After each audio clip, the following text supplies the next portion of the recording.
성부와 성자 성령 삼위께 영광 돌려보내세. 태초부터 이제까지 또 영생 무궁토록 성삼위께 아멘.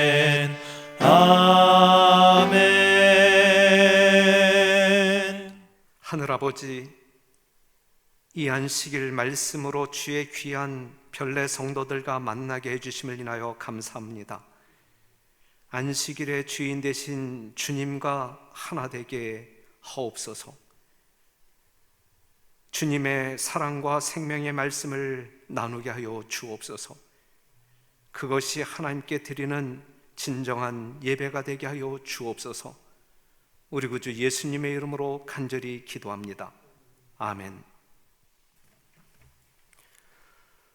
또 보니 다른 천사가 공중에 날아가는데 땅에 거하는 자들 곧 여러 나라와 족속과 방언과 백성에게 전할 영원한 복음을 가졌더라. 성도들의 인내가 여기 있나니 저희는 하나님의 계명과 예수 믿음을 지키는 자니라.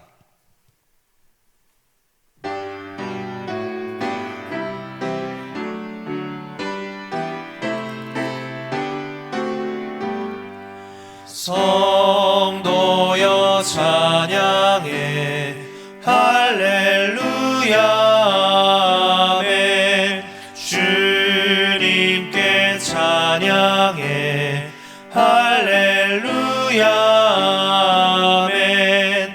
주 보좌 앞에서 다 마음을 아파여 그네 찬양해 할렐루야 아멘.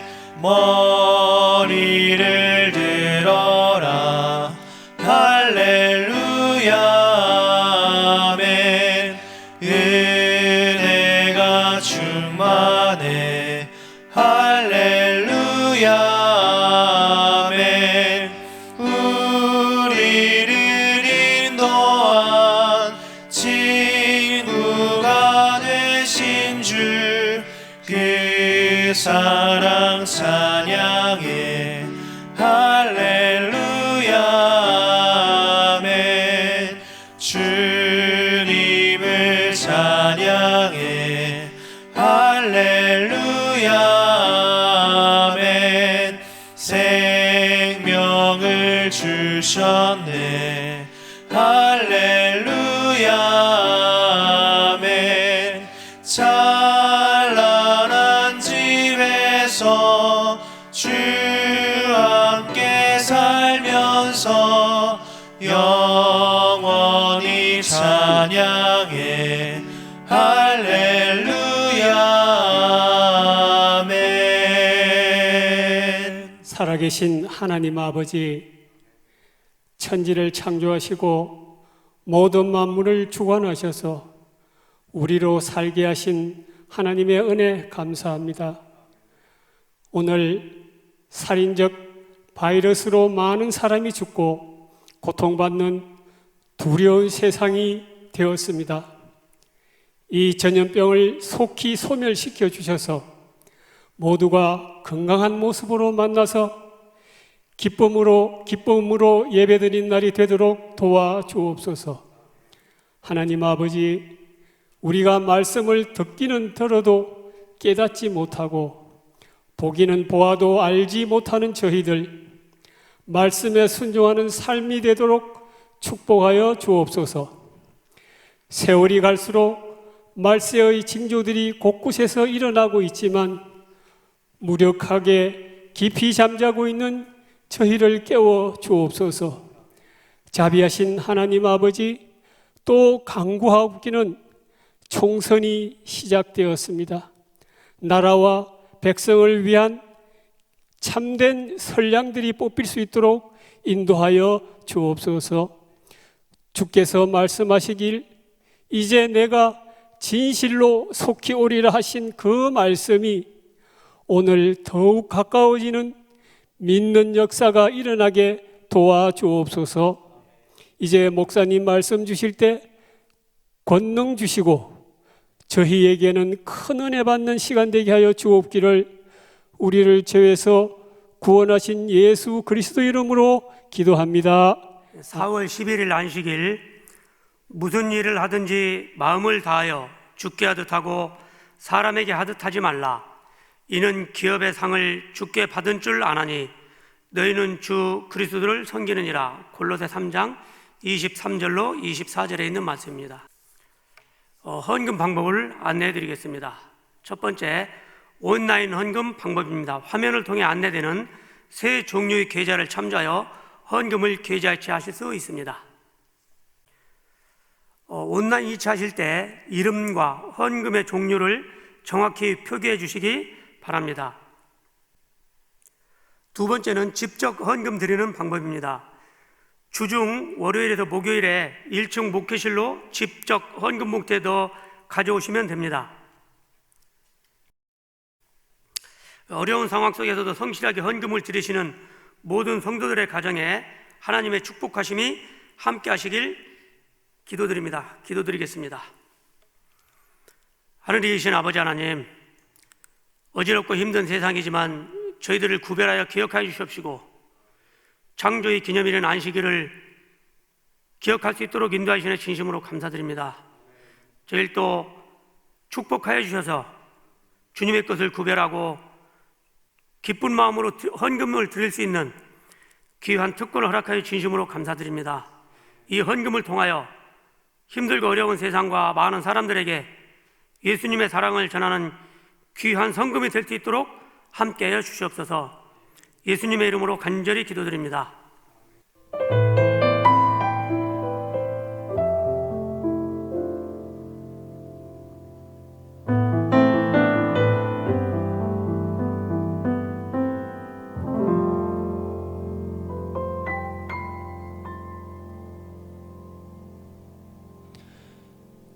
고요한 저녁 홀로 소란스럽다. 내 안에 전쟁 되풀이 되는 고통, 오래된 습관이 옷자락을 붙든다. 내 안에 전쟁 되풀이 되는 싸움,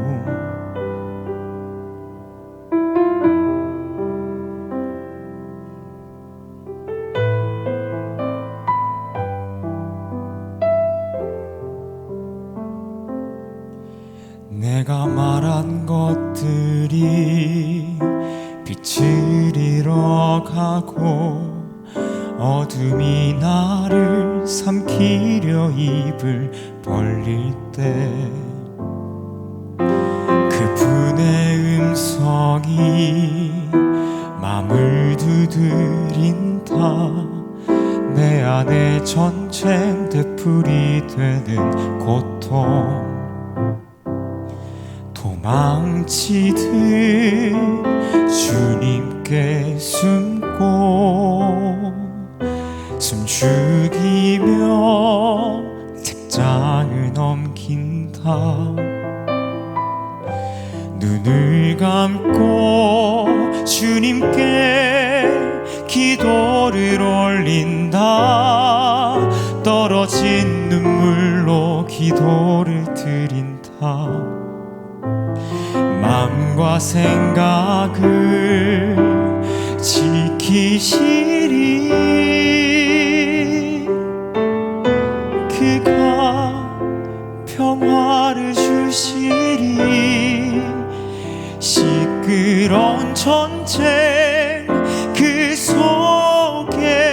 세상이 줄 수 없는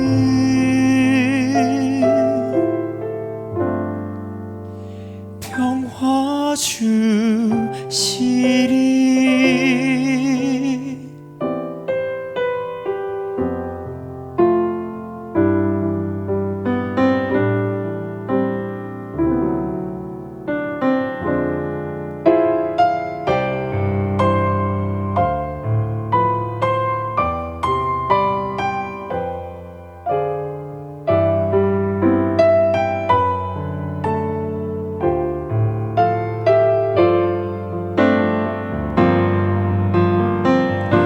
도망치듯 주님께 숨고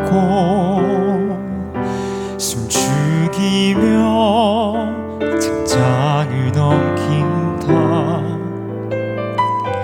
눈을 감고 주님께 기도를 올린다. 떨어진 눈물로 기도를 드린다. 마음과 생각을 지키시리.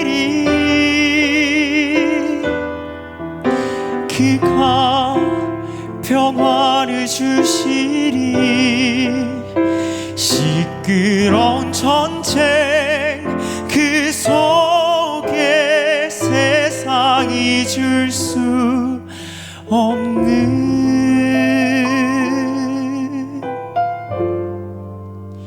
평화 주시리.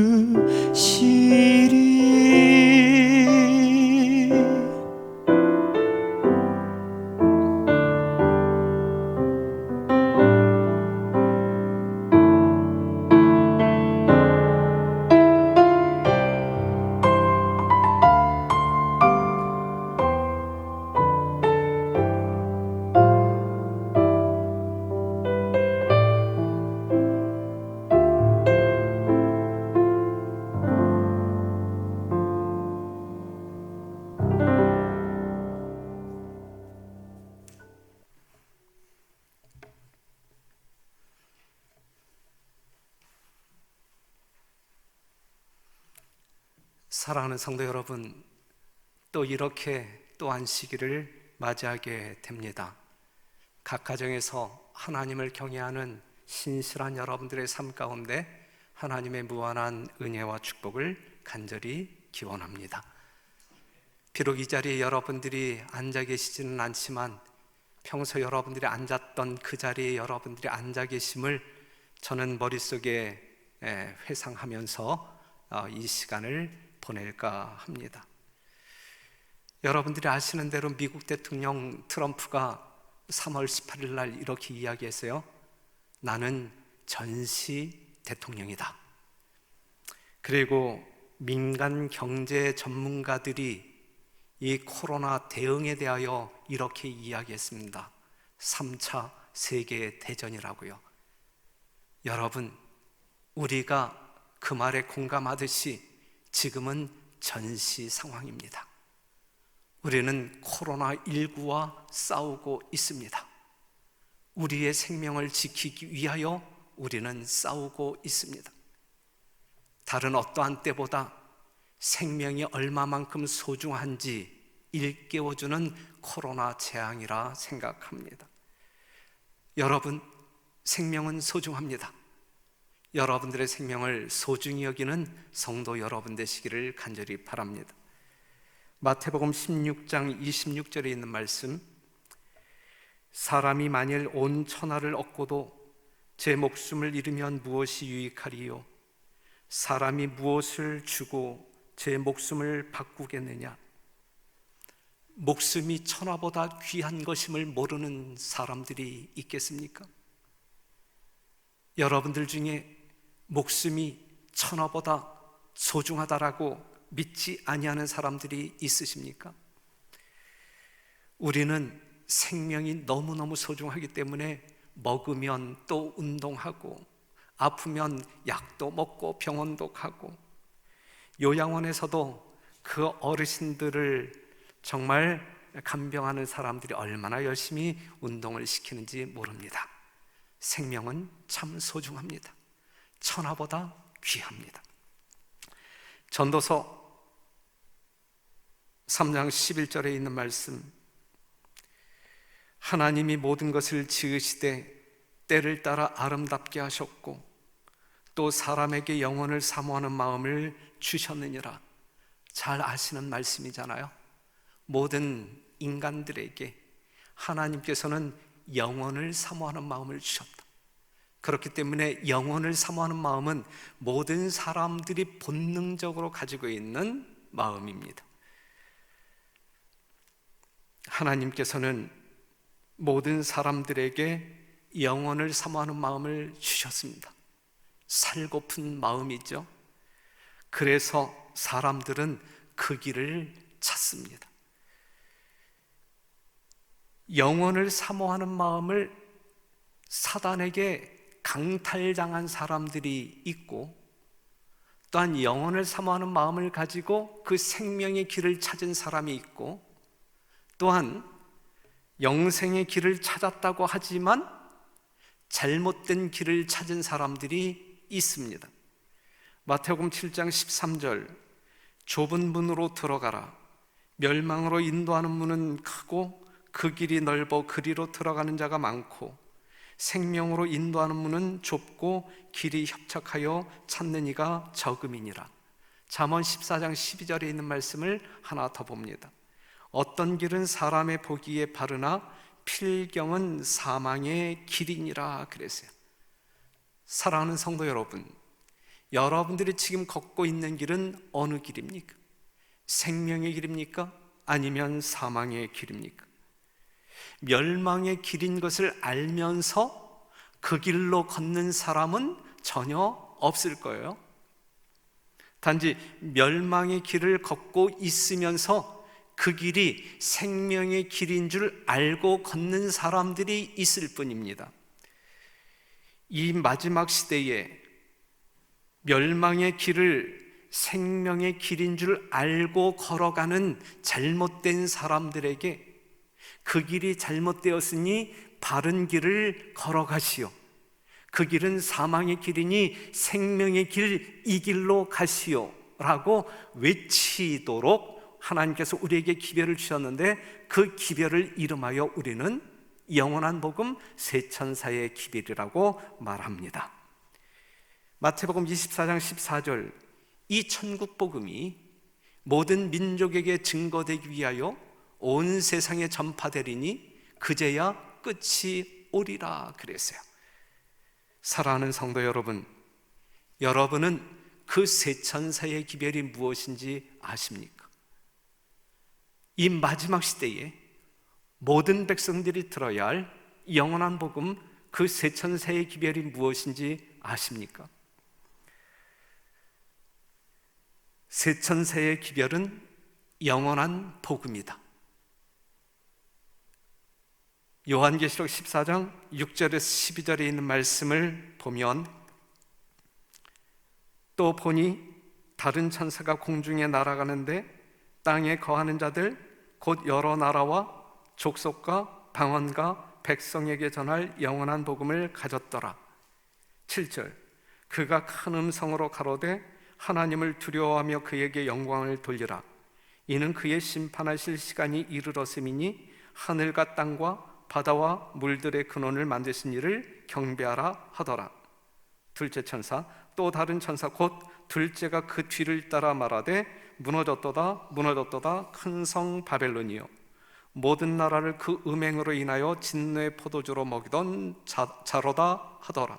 9절, 또 다른 천사 곧 셋째가 그 뒤를 따라 큰 음성으로 가로되 만일 누구든지 짐승과 그의 우상에게 경배하고 이마에나 손에 표를 받으면 그도 하나님의 진노의 포도주를 마시리니 그 진노의 잔에 섞인 것이 없이 부은 포도주라.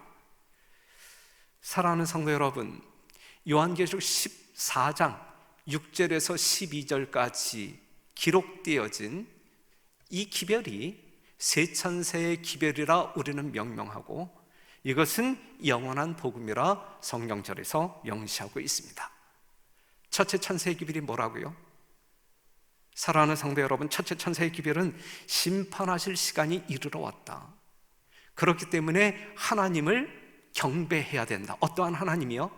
하늘과 땅과 물들의 근원을 만드신 그 하나님을 경배하라.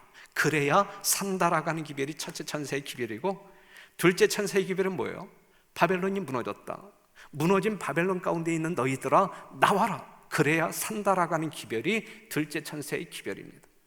셋째 천사의 기별은 이제 때가 이르렀을 때에 적 그리스도에 의하여 짐승의 표를 받으라고 강요할 때가 올 터인데, 그 짐승의 표를 받거나 우상에게 숭배하지 말라라고 하는 기별이, 받지 말아라. 그래야 산다라고 하는 기별이 셋째 천사의 기별입니다. 이 시대에 세 천사의 기별은 매우 중요합니다. 왜냐하면 이 세 천사의 기별을 우리가 어떻게 받아들이느냐, 취급하느냐에 따라서 우리의 영원한 생사가 좌우되기 때문에 너무너무 중요한 기별입니다. 이 기별을 받아들임으로 말미암아, 믿음으로 순종함으로 말미암아 우리는 영생에 이를 수 있고, 또 이 세 천사의 기별을 경시할 때, 무시할 때 우리는 하나님께서 베푸신 영원한 생명을 잃어버릴 수 있는 것입니다. 그렇기 때문에 이 마지막 시대를 살아가고 있는 우리 모두에게 이 세 천사의 기별, 영원한 복음은 너무너무 중요합니다.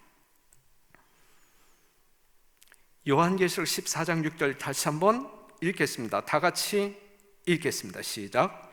또 보니 다른 천사가 공중에 날아가는데 땅에 거하는 자들 곧 여러 나라와 족속과 방언과 백성에게 전할 영원한 복음을 가졌더라. 세 천사의 기별은 모든 사람들이 들어야 할 긴박하고 중요한 기별입니다. 세 천사의 기별은 영원한 복음이라고 이야기하고 있어요.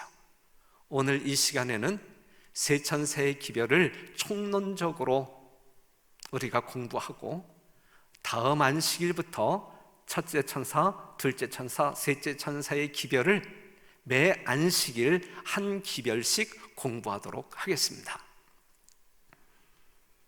셋째 천사의 기별은 어떠한 복음이라고요? 영원한 복음이다. 여러분들이 지금까지 수없이 듣고 공부했듯이 복음이라고 하는 것은 뭡니까? 복음은 유앙겔리온 해가지고 좋은 소식 또는 기쁜 소식.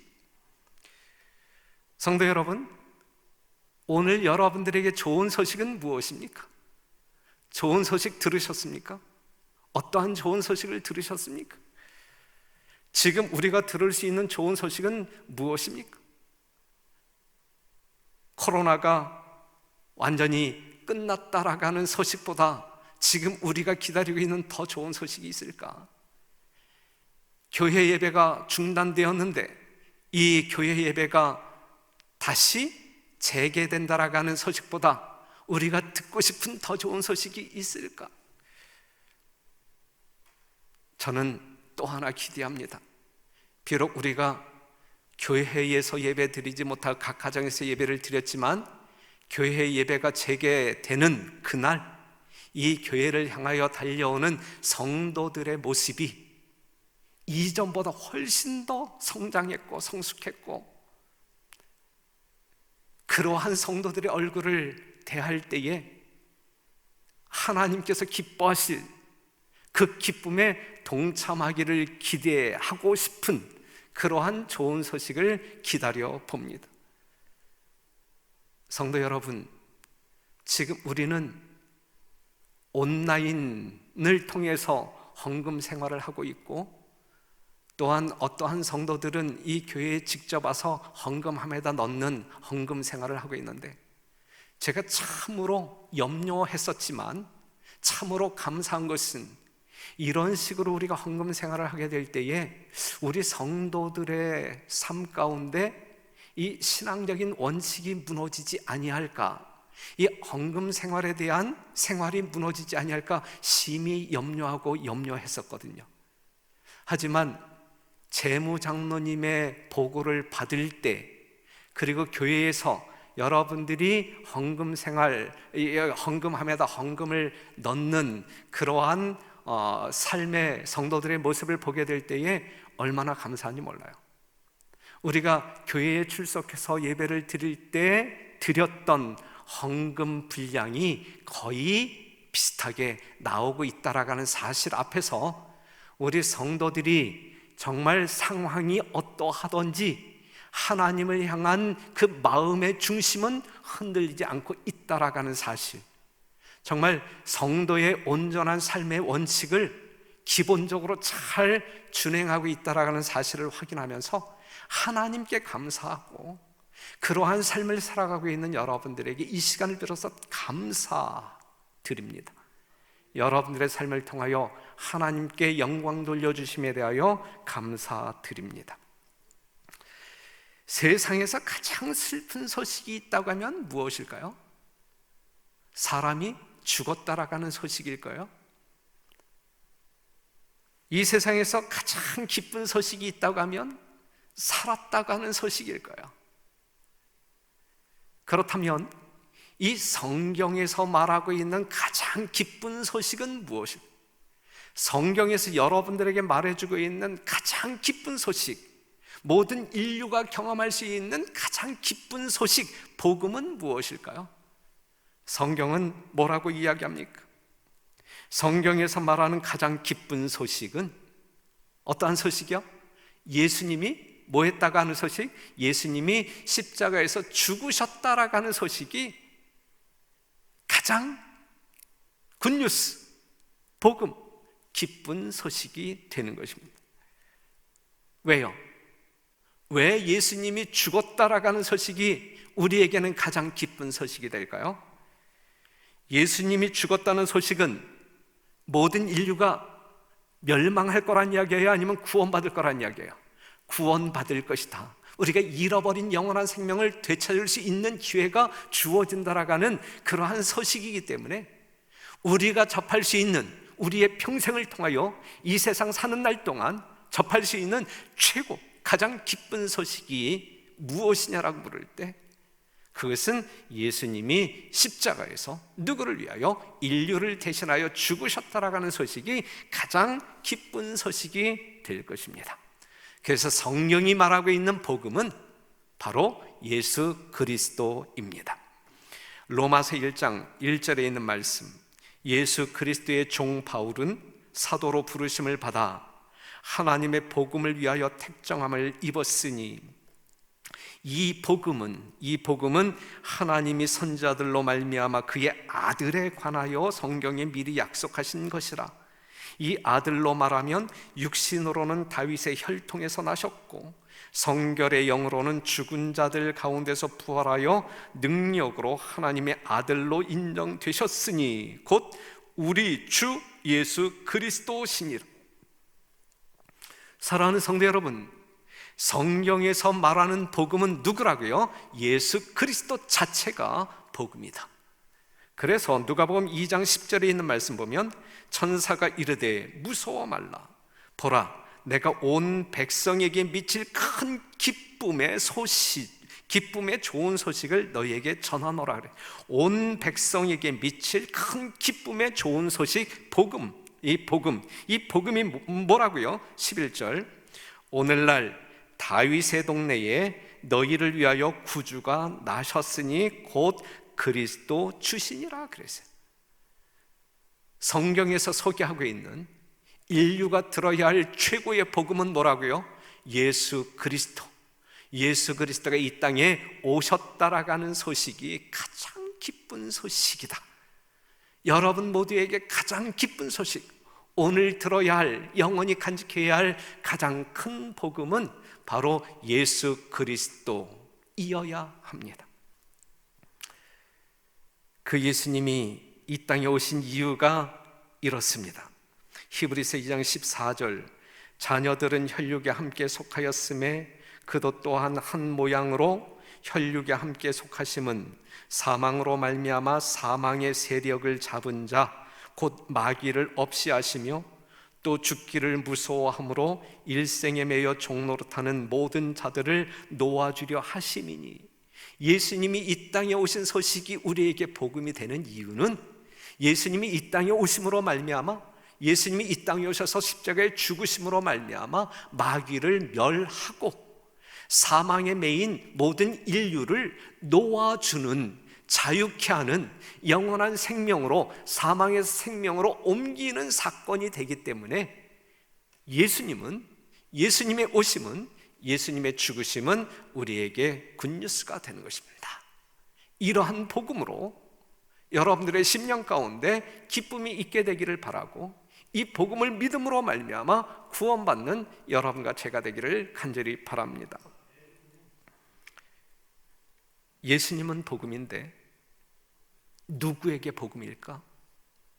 우리 예수님은 모든 인류의 복음으로 이 땅에 오셨는데 실제적으로 누구에게 복음일까? 여러분들이 생각할 땐 누구에게 복음이 될까요?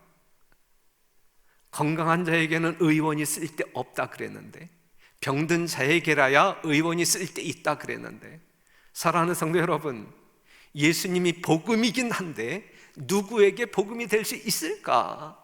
그것은 살고 싶은 사람에게, 생명에 대한 갈망이 많은 사람에게 예수님이 복음이 될 수 있는 거예요. 여러분들 심령 가운데 삶에 대한, 생명에 대한, 영생에 대한 아무런 욕구가 없다고 하면 예수님이 여러분들에게 아무 소용이 없어요. 예수님이 여러분들의 생명을 살렸다 할지라도 그 생명을 여러분들이 필요로 하지 아니한다고 하게 되면 그 예수님은 여러분들에게 결코 기쁜 존재가 될 수 없어요. 그렇기 때문에 진짜 예수 그리스도가 복음이 될 수 있는 사람은 어떠한 사람이라고요? 우리의 심령 가운데 생명을 갈급하는 사람에게 복음이 될 수 있다. 그런데 우리 하나님께서는 모든 사람들에게 본능적으로 영혼을 사모하는 마음을 주셨단 말이죠. 여러분들의 심령 가운데 생명을 갈급하는, 목마른 사슴이 시냇물을 갈급하듯이 여러분들 심령 가운데 생명을 갈급하는 심령이 가득 차게 되기를 간절히 바랍니다. 그래서 예수님이 여러분들에게 진정한 복음으로 자리 잡게 되기를 간절히 바랍니다. 예수님이 복음일 수밖에 없는 이유는 다음과 같습니다. 로마서 8장 3절에서 4절에 있는 말씀 중에 4절에 있는 말씀을 볼게요. 육신을 쫓지 않고 그 영을 쫓아 행하는 우리에게 율법의 요구를 이루어지게 하려 하심이라 그랬어요. 율법의 요구라고 하는 말이 나오죠. 율법의 요구가 무엇일까? 율법의 요구. 율법은 하나님의 의의 표준이며 심판의 기준입니다. 율법은 하나님의 의를 요구합니다. 여러분들의 완전한 순종을 요구한다는 이야기예요. 율법을 범법하는, 즉 율법을 어기는 사람에게 율법은 생명을 요구합니다. 그래서 죄의 삭은 사망인 것입니다. 하나님께서는 그분을 따르는 모든 사람들에게 율법에 대한 완전한 순종을 요구하신다. 하늘에 갈 수 있는 유일한 자격인 완전한 의를 지금 현재 요구하신다 그랬어요. 사랑하는 성도 여러분, 율법은 여러분들에게 완전한 의를 요구하고 있고 완전한 순종을 요구하고 있습니다. 그런데 문제가 있죠. 어떠한 문제가 있을까요? 문제는 죄인된 우리가 그 율법의 요구를 이룰 수 있느냐 이거죠. 율법은 여러분들에게 완전한 의를, 완전한 순종을 요구하고 있는데 여러분들이 율법의 요구대로 그 의를, 완전한 순종을 이룰 수 있습니까? 없습니까? 가능해요? 불가능해요? 불가능합니다. 로마서 8장 7절, 육신의 생각은, 우리 죄인의 생각은 하나님과 원수가 되나니 이는 하나님의 법에 굴복치 아니할 뿐 아니라 할 수도 없습니다. 우리는 하나님의 율법을 이렇게 뭐라 그랬어요? 하나님의 법에 굴복치 아니할 뿐 아니라 할 수도 없다. 할 수도 없다. 로마서 3장 20절, 그러므로 율법의 행위로 그의 앞에 의롭다 하심을 얻을 육체가 있다 없다? 없다 그랬어요. 없다. 그래서 바울은 죽음 앞에서 이렇게 울부짖을 수밖에 없었던 거예요. 로마서 7장 24절, 오호라 나는 곤고한 사람이로다. 이 사망의 몸에서 누가 나를 건져내랴 그랬어요. 할 수 없는 것이거든요. 율법의 요구를 이룰 수가 없는 것이거든요. 그렇기 때문에 절망할 수밖에 없는, 사망 가운데 거할 수밖에 없는 것이거든요. 그런데 살고 싶은 마음은 있는 것이거든요. 그렇기 때문에 바울이 이렇게 외칠 수밖에 없는 거예요. 난 살고 싶은데 살 수 있는 방법이 전혀 없네. 이 사망의 몸에서 누가 나를 건져내랴.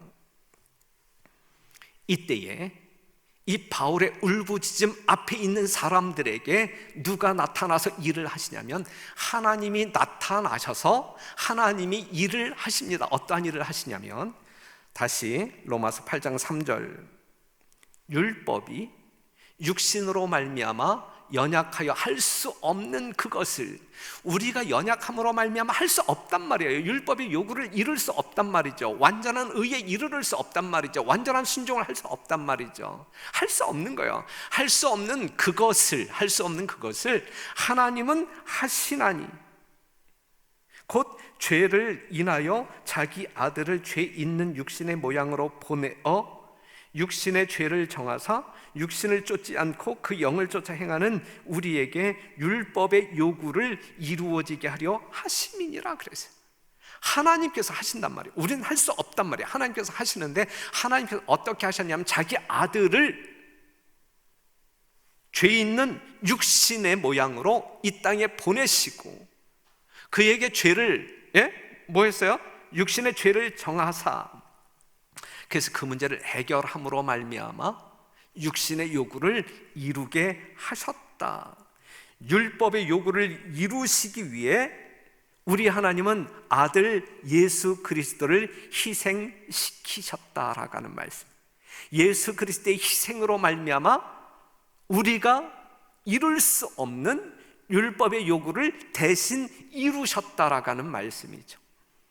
로마서 3장 25절, 이 예수를 하나님이 그의 피로 인하여, 예수의 피로 인하여 믿음으로 말미암는 화목제물로 세우셨으니 이는 하나님께서 길이 참으시는 중에 전에 지은 죄를 간과하심으로 자기의 의로우심을 나타내려 하심이니 그랬어요. 화목제물로 희생당하신 예수 그리스도로 말미암아 전에 지은 우리 모든 죄가 용서되고 하나님의 의가 우리에게 입혀진다라는 말씀이죠. 화목제물로 드려진 예수님을 통하여 율법의 요구인 의가 이루어지고 율법의 요구인 죄의 삭신 생명이 지불되었다라는 말씀입니다. 그래서 로마서 3장 24절 같이 한번 읽어보겠습니다. 시작. 그리스도 예수 안에 있는 구속으로 말미암아 하나님의 은혜로 값없이 의롭다 하심을 얻은 자 되었느니라 그랬어요. 사랑하는 성도 여러분, 어떤 말씀이 있어요? 그리스도 예수 안에 있는 구속으로 말미암아 하나님의 은혜로 값없이 의롭다 하심을 얻은 자 되었느니라. 우리의 힘으로 결코 이룰 수 없는 율법의 요구, 하지만 예수 그리스도가 이 땅에 오시고 그에게 죄를 정하사 화목제물로 희생케 하심으로 말미암아 예수님의 이러한 대속적인 죽음으로 말미암아 우리가 의롭게 되었다. 죄로부터 용서받고 사망에서 노임을 받, 그리하여 하나님의 의를 입을 수 있게 되었다. 이러한 신분의 변화가 생겼다. 이것이 복음이에요. 그렇기 때문에 예수님이 복음이 될 수 있는 이유가 바로 이러한 이유 때문에 그렇단 말이죠. 죄로 인하여 불의한 죄인인 우리가 예수님의 십자가 공로로 의롭다 하심을 얻게 되었어요. 하나님의 전적인 은혜로 공짜로 얻는 그리스도의 의, 하나님의 의, 이것을 소유한 사람이야말로 복받은 사람 아니겠습니까? 이러한 살 수 있는 길이 있다라는 사실을 외치는 것이 복음이고, 이러한 예수 그리스도를 증거함으로 말미암아 사망 가운데 있는 사람들을 살려야 할 책임이 우리에게 있는 것이고, 엉뚱한 길로 걸어가고 있는, 그러면서 생명의 길로 착각하고 있는 그러한 사람들을 돌이켜 바른 길로 가게 하는 것이 이 시대에 살아가고 있는 여러분과 저의 사명이 아니겠습니까?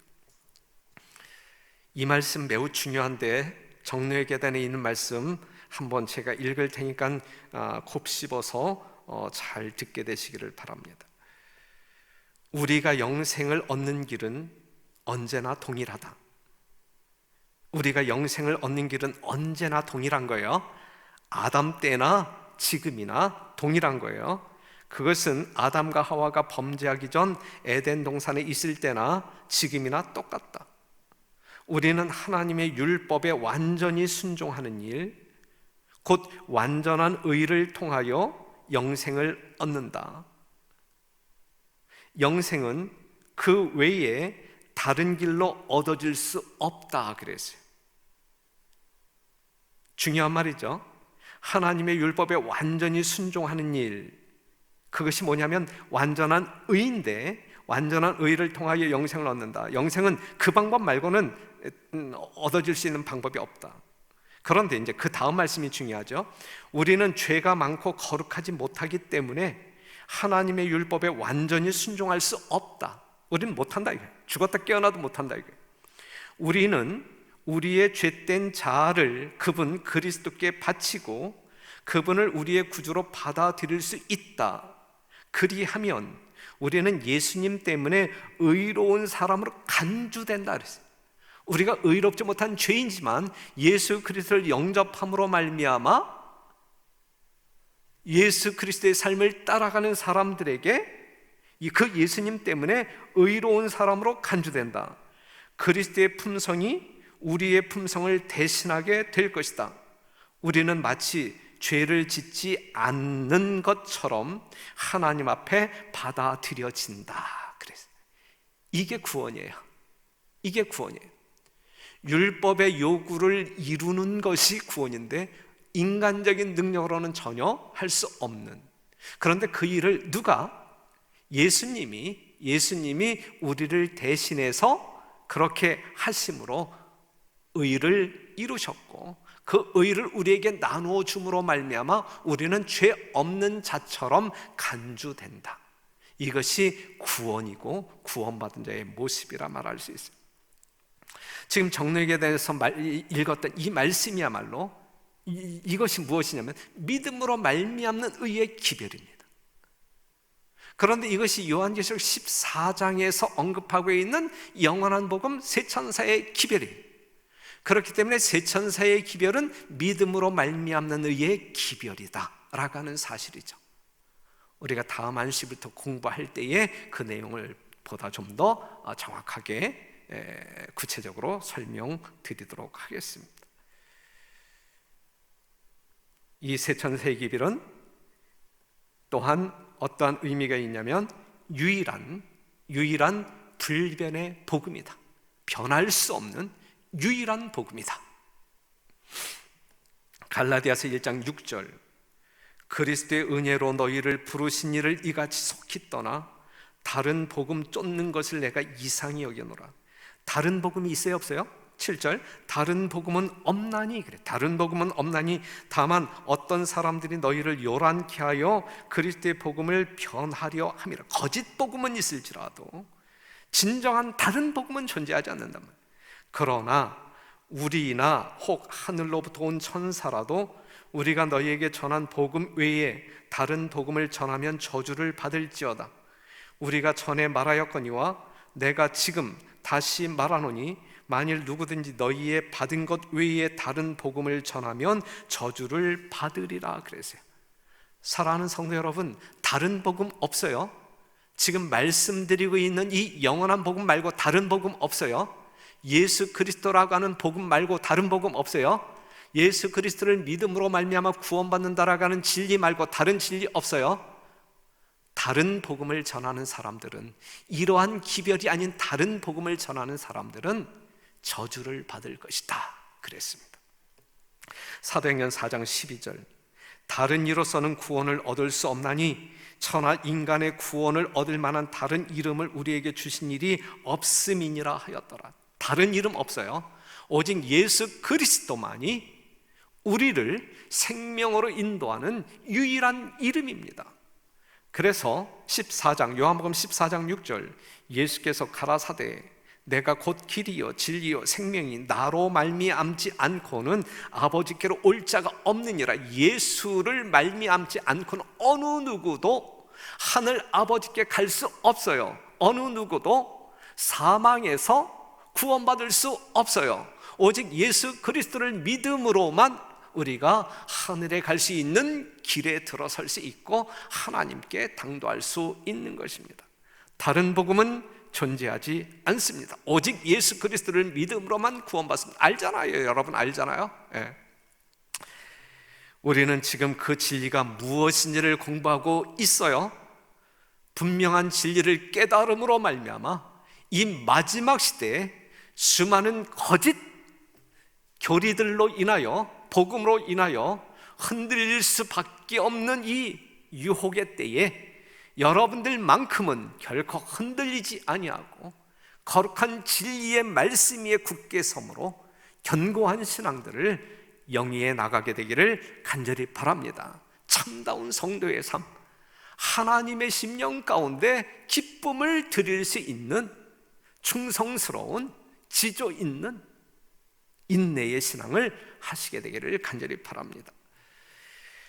여러분, 우리에게 주어진, 모든 인류에게 주어진 이 세천사의 기별은 이 시대의 마지막 기별입니다.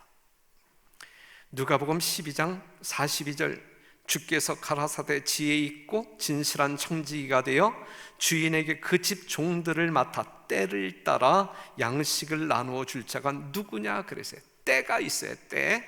때를 따라 양식을 나누어 줄 자가 누구냐 그랬는데, 성경을 보게 되면 때가 있어요. 어떠한 때, 때가 있는데, 지금 우리가 살고 있는 이 때를 성경은 어떠한 때라고 이야기하냐면 마지막 때라고 이야기합니다. 마지막 때, 다니엘서 8장 17절, 11장 35절, 40절, 12장 4절, 9절에 나와 있는데, 이 마지막 때는 교황권이 몰락한 때인 1798년 이후 예수님 재림 때까지의 기간을 말하고 있는 것입니다. 1798년 이후부터 이 세상을 마지막 때라고 이야기해요.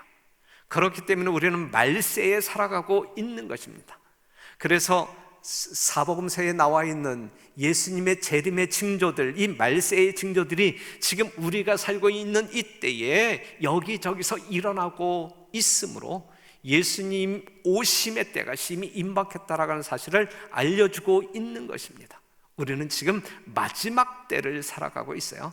성경에서 말하고 있는 마지막 때는 언제부터라고요? 1798년 이후부터라고 말할 수 있습니다. 이 마지막 때에 땅에 거하는 자들, 곧 여러 나라와 족속과 방언과 백성에게 나누어 주어야 할 양식이 뭐라고요? 그것이 영원한 복음 세천세의 기별입니다. 요한계시록 14장에서 언급되어진, 소개되어진 모든 인류들에게 전하여져야 할 이 세천사의 기별이 이 마지막 시대에 우리가 먹어야 할 양식입니다. 영원히 살고픈 사람들이 먹고 생명을 얻을 수 있는 기별입니다. 이 양식을 우리가 나누어 주어야 한단 말이죠. 그런데 영원한 복음과 관련하여 요한계시록 14장에 제시된 이 진리들은, 세천사의 기별은 재림 전 세상에 전파되어야 할 어떠한 기별이요? 마지막 기별, 어떠한 기별이요? 마지막 기별이다. 그 기별이 전파된 후에 인자가, 예수님이 이 세상의 추수를 위하여 영광 중에 오실 것이 선지자에게 보여졌다 그랬어요. 예수님 오시기 전 이 세상에 증거되어져야 할 다른 어떠한 복음은 없어요. 이것이 마지막 기별이에요. 이 마지막 때에 주어진 양식, 먹음으로 말미암아 영생할 수 있는 양식, 그 기별, 이 기별은 요한계시록 14장에서 소개되고 있는 세 천세의 기별을 말하고 있는 것입니다. 그리스도의 사랑이 그들을 강권한다. 이것은 마지막 기별이다. 이것은 마지막 기별이다. 이 기별이 그 사명을 다한 후에는 더 이상 주어질 자비의 초청은 없다 그랬어요. 사랑하는 성도 여러분, 여러분들은 지금 마지막 기별이 무엇인지 공부하고 있는 거예요. 자비의 초청, 예수님께서 마지막으로 여러분들에게 들려줄 수 있는 마지막 자비의 초청의 기별을 듣고 있는 거예요.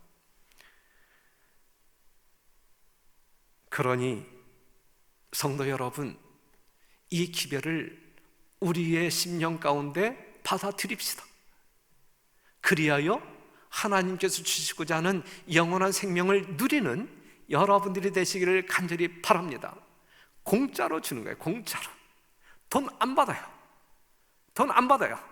두려워하지 말고, 힘들어하지 말고, 하나님의 말씀, 공짜로 주시는 이 말씀 듣고 여러분들이 영원한 구원에 이르게 되기를 간절히 바랍니다. 요한계시록 22장 17절, 성령과 신부가 말씀하시기를 오라 하시는도다. 제발 와라, 오라 하시는도다. 듣는 자도 오라 할 것이요, 목마른 자도 올 것이요, 또 원하는 자는 값없이 생명수를 받으라 하시더라 그랬어요.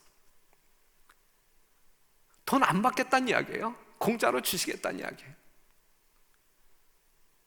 이 생명수를 받아 마시는 여러분과 제가 되기를 간절히 바랍니다.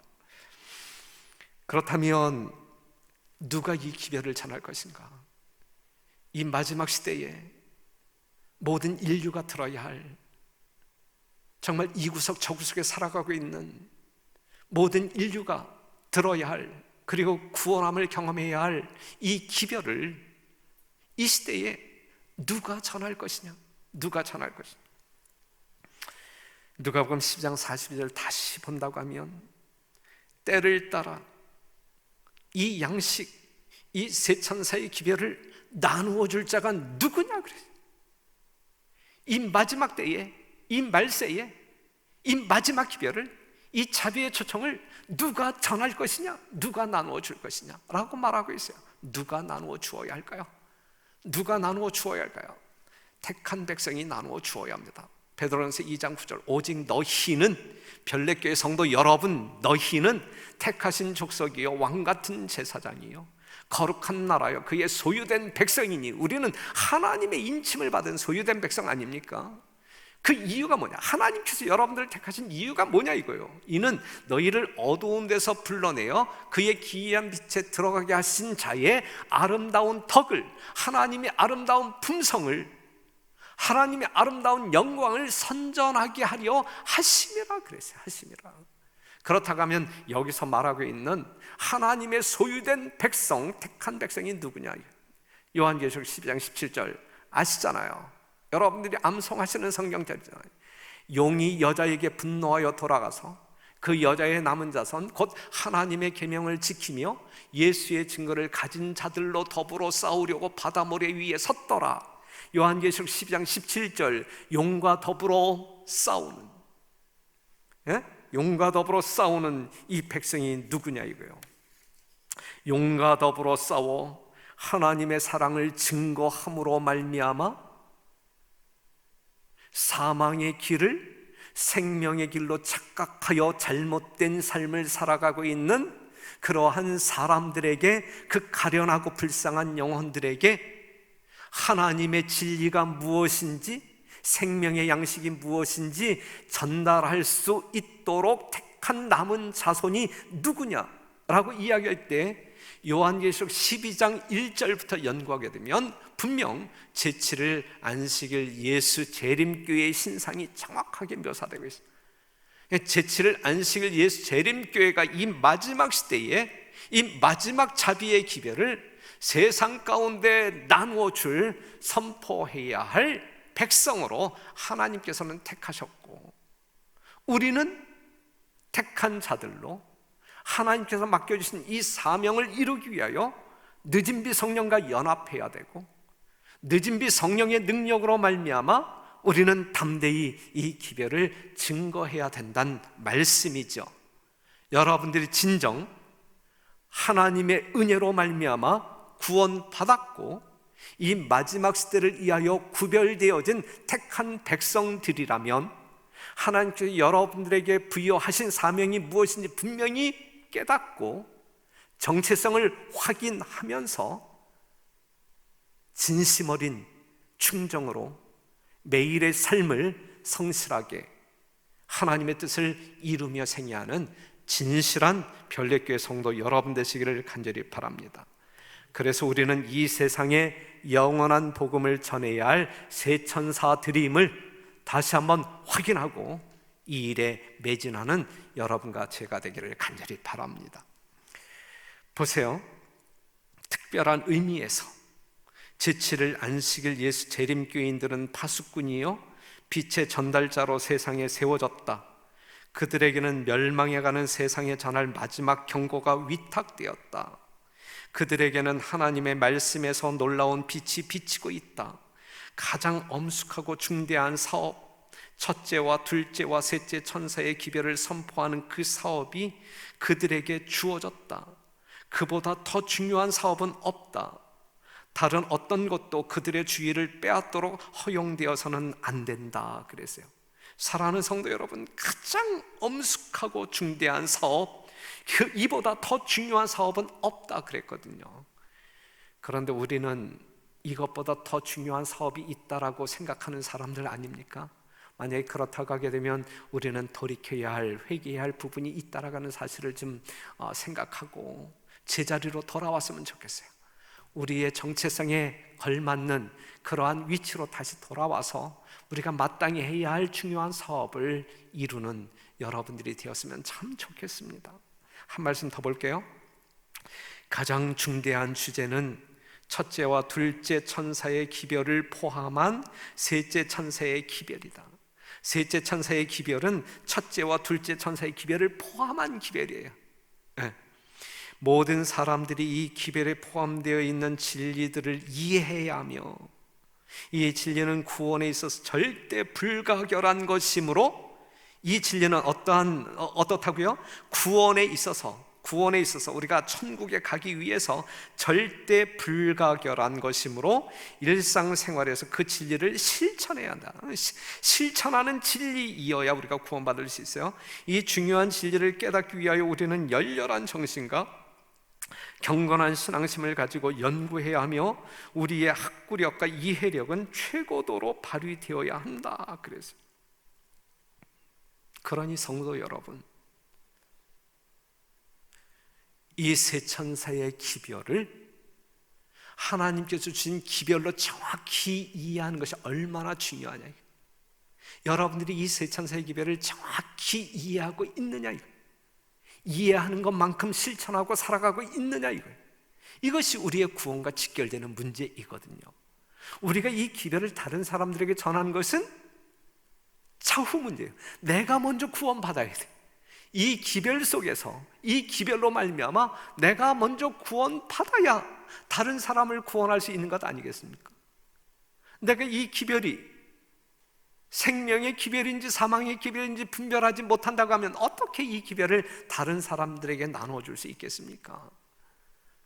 제7일 안식일 예수 재림교회 성도 여러분, 별내교회 성도 여러분, 우리는 마지막 기별로 우리에게 주신 영원한 복음 세 천사의 기별을 분명하게 혼돈 없이 정확히 이해하고 이 복음을 주신 하나님께 감사하며 영광을 돌리는 실천적인 삶을 살아야 할 뿐만 아니라 나에게 구원을 주신 이 놀라운 기별을 전하는 일에 우리는 최선의 노력을 경주해야 할 것입니다. 한 말씀 더 볼게요. 우리는 인류에게 마지막 기별을, 하나님의 마지막 기별을 전해야 한다. 그렇다면 우리가 성경을 연구하는 진지함은 어떠해야 하며 빛을 전하는 열의는 어떠해야 할까 그랬어요. 여러분, 이미 여러분들이 다 깨닫고 잘 아는, 그리하여 여러분들의 신앙을 지금까지 이끌어왔던, 그리고 견고한 토대 위에 세워 열렬한 열정을 하나님께 드리는 이 기별 여러분들이 분명히 이해하시지만, 우리가 다시 한번 복습하는 의미에서 오늘 공부하고 다음 안식일 첫째 천사의 기별, 그 다음 안식일 둘째 천사의 기별, 그 다음 안식일 셋째 천사의 기별, 그 다음 안식일에는 어린 양의 혼인잔치라고 하는 주제를 가지고 정말 미흡하지만, 저도 잘 모르지만 여전히 부족한 사람이지만 신실한 마음으로 여러분들과 함께 연구하며 은혜 받으려고 합니다. 함께 노력을 경주하여 연구하고 이 복음으로 말미암아 기쁨 충만한 생애가 우리 앞에 활짝 놓이게 되기를 간절히 바랍니다. 이제 또다시 한 주일을 기약하면서 말씀을 마칩니다. 사랑하는 성도 여러분, 우리의 복음이 되신 예수님으로 인하여 하나님께 모든 영광 돌리시는 여러분과 제가 되기를 간절히 바랍니다. 거룩한 진리를 깨닫게 하시어 예수 믿게 하신 하나님의 귀한 섭리에 감사하시는 여러분들이 되기를 바랍니다. 이 마지막 시대에 영원한 복음을 세상에 나누어 주도록 우리를 택하신 하나님께 감사하고 영광을 돌립시다. 그리스도의 사랑의 강건하심으로 하나님께 죽도록 충성하는 우리가 되도록 결심하는 이 안식일, 여러분과 제가 되기를 간절히 바라면서 말씀을 마치겠습니다.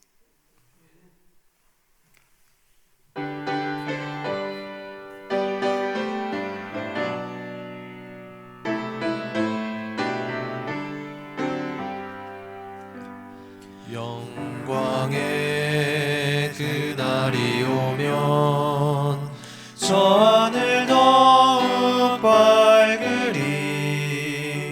새 천사 공중에 힘차게 날아가는 그날부터 주의 줄모 마치고 만왕의 왕 오실 그때까지 새 천사여 날개를 펼쳐라. 새 천사여 날개를 펼쳐라. 이 하늘에서 저 하늘로 새 천사여 날개를 펼쳐라. 이별 속기 전하라. 영광의 그날이 오면 온 세상 더욱 빛나리. 영원한 복음이 담대히 외쳐지는 그날부터 주의 심판 끝나고 만주의 주 오실 그때까지 성도들아 복음을 전하라. 성도들아 복음을 전하라. 이 마을에서 저 마을로 성도들아 복음을 전하라. 복음 속기 전하라.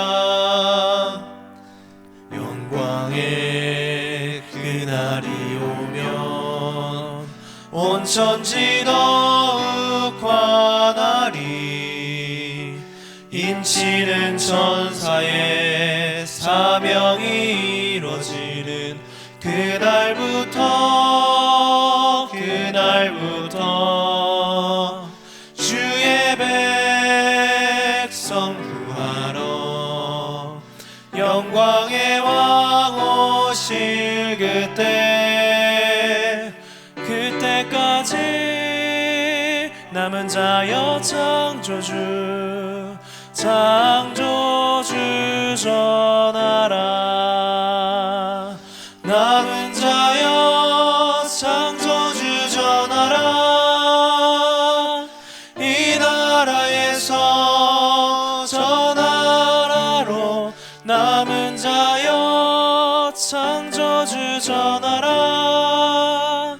기별 속히 전하라.